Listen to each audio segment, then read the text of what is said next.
레이디 액션. 이성에게 인기가 있고 사업적으로 번창을 하려면 과연 나비 부적이 좋을까요? 여우 부적이 좋을까요?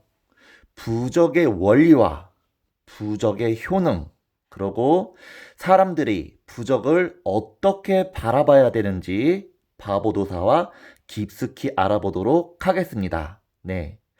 여우부적, 나비부적 처음 보는 분들도 많으실 텐데요. 자, 부적은 과연 무엇일까요?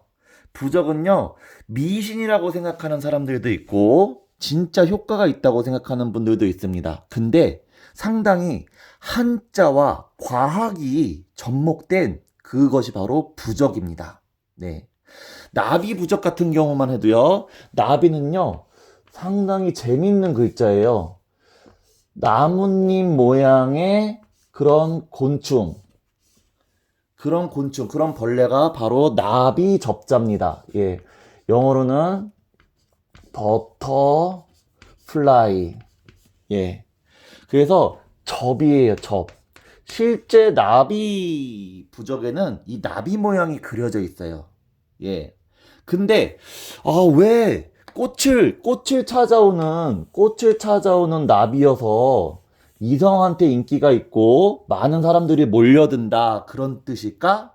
라고 1차적인 그런 그림적, 현재 나비의 그런 그 습성적, 본성적, 그런 것을 부각한 것도 있지만 옛날에 부적을 만드는 사람들은요, 바보가 아니었습니다.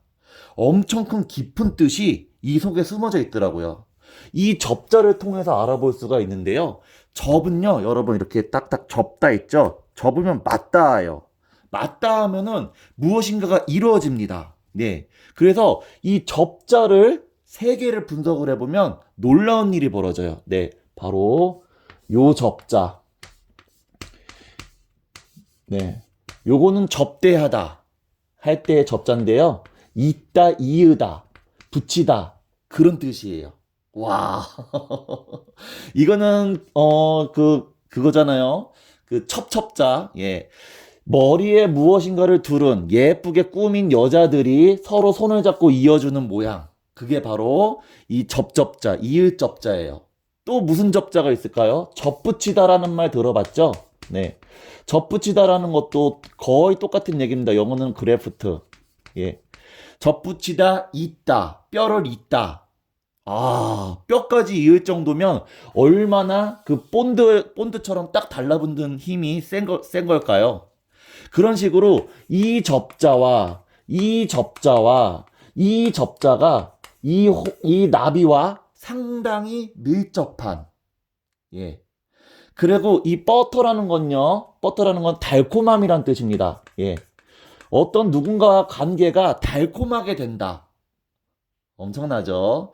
달콤한 플라이가 바로 나비인데요. 이 나비 접자 하나만으로 봐더라도 이것을 부적으로 이렇게 써서 갖고 다니면 진짜 왠지 사람들과 파트너들이 돈복도 그렇고 건강복도 그렇고 자기한테 달라붙을 것 같은 그런 느낌이 들지 않나요? 그것이 바로 나비 부적의 과학적인 원리예요. 그냥 미신적 원리만 있는 것이 아니겠죠? 그러면 이 호자, 여우 호자에도, 여우 부적에도 또 과학적인 원리가 들어 있습니다. 네. 여우 호자는 이렇게 쓰거든요. 짐승의, 그 다음에 이렇게 해서 외로울 꽃자. 영어로는 폭스인데요. 외로운 동물이 바로 여우입니다. 예. 그러면 어떻게 해야 되죠? 짝이 날라와야 돼요. 짝은 서로 호자. 예. 이 호자만 똑같은 글자들만 찾아내면 돼요. 네. 서로 호자, 서로 어떻게 해야 되죠? 좋을 호자. 예. 굿. 예. 좋을 호자. 그 다음에 이 서로의 관계가 서로를 보호해줄 호자. 예. 이런 의미, 보호, 가드. 예.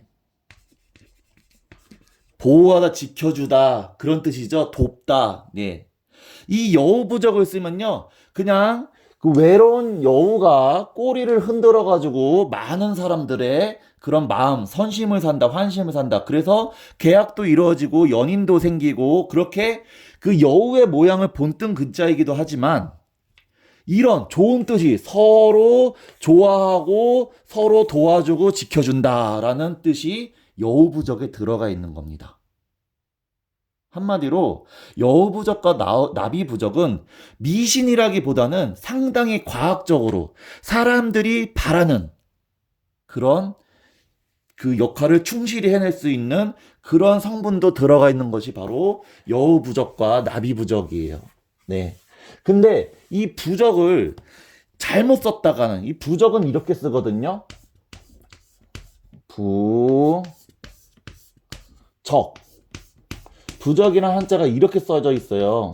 쟁기래자에 옛석자 해서 예 이렇게 쓰는데요. 이 부적은 이 세상은 천, 지, 인 이렇게 구성이 되어 있습니다. 네, 이 부적의 글씨를 파자를 해보면요, 이거는 책이에요. 둘 다 주간 책이고 이거는 사람이 이거는 손숫자입니다. 무엇을 달라고 손을 펼친 모양이에요. 그거를 적어놓은 이거는 문서적자예요. 문서. 이것이 바로 부적인 겁니다. 자, 사람이 하늘에 무엇을 자기한테 필요한, 사람은 그 세 가지 종류잖아요. 정신적인 그런 지적인 4차원적인 그게 필요하고, 또 경제적인 돈적인 그런 3차원적이 필요하고, 또 돈과 정신적이만 필요한 것이 아니죠. 바로 건강도 필요하죠. 그러니까 여기는 정신적, 네, 그리고 정신적, 그리고 여기는 경제적, 여기는 육체적. 사람이 태어날 때 이 세 가지를 다 갖고 태어나면 좋으련만 꼭 두 개가 좋으면 하나가 안 좋은, 이렇게 두 개가 좋으면 요 정신이 안 좋은. 그래서 자기가 필요한, 자기한테 없는 부분을 하늘에 달라고 적어 놓은 그것이 바로 부적입니다. 예. 근데 여러분, 그러면 도사님, 이 부적만 뭐 10만 원이든 100만 원이든 주고 쓰면은 자기의 부족한 게 채워지네요? 예. 사람이 간절히 원하는 것을 하늘에 구했기 때문에 분명히 이 부적을 쓰면요, 분명히 효험은 있어요. 근데 여러분 놀라지 마세요. 만약에 이 부적을 쓴 후에 이 사람이 이 덕이란 거를 베풀고 살지 않으면, 덕이란 거를 베풀고 살면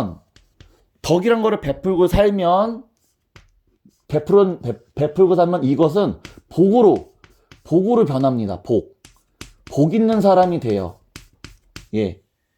부적을 쓴 후에 자기가 부족한 부분을 달라고 외친 후에 그 부적의 힘으로 덕은 딴 게 아닙니다. 덕은요, 바로 이거는 고들직이에요. 고들직, 바르다라는 뜻입니다. 네. 바른 마음과 바른 행동을 계속해서 끊임없이 변하지 않고 계속해서 바른 행동과 바른 마음을 펼치는 것이 바로 덕이에요. 이렇게 해서 뭐 정신적으로, 경제적으로, 육체적으로 부적의 기운으로 해서 힘을 얻었는데 그것을 덕 있는 행동, 바른 마음과 바른 행동을 하지 않으면 이것은 복이 아니라 이거는 차용이 됩니다. 차용. 한마디로 끌어다 쓴 거예요. 빌린 거예요. 그래서 받은 그 부적을 통해서 받은 그 내용을 잘 쓰지 않으면, 덕 있는 행동을 하지 않으면 그게 차용이 돼가지고 이것은 갚아야 됩니다. 빚 갚듯이. 만약에 본인이 갚지 않고 그냥 죽었다 그러면 이게 자식으로, 후손으로 연대 보증이 돼요. 부적은 그 정도로 무서운 겁니다. 부적을 쓰는 거는 상당히 좋아요. 부적을 쓴 다음에 이렇게 덕이 있는 행동을 하면서 주변을 베풀고 주변을 돌아보면 충분히 부적을 잘 쓰는 거지만, 부적의 힘으로 해서 얻은 것을 자기만을 위해서 살거나 진짜 인간답지 않은 부도덕적인 행동을 하면서 살면 결국에 빚을 져서 갚아야 되고, 자기가 못 갚으면 자식한테 간다. 아셨죠? 부적이란 그런 겁니다. 하늘에 구하는 거예요. 하늘과 사람과 땅. 하늘이 준 그 공덕을 그 좋은 그런 재산과 그런 좋은 것들을 사람이 잘 쓰지 못하면 계속해서 갚아야 되는 천지인의 원리가 숨어 있는 게 바로 부적의 원리입니다. 예.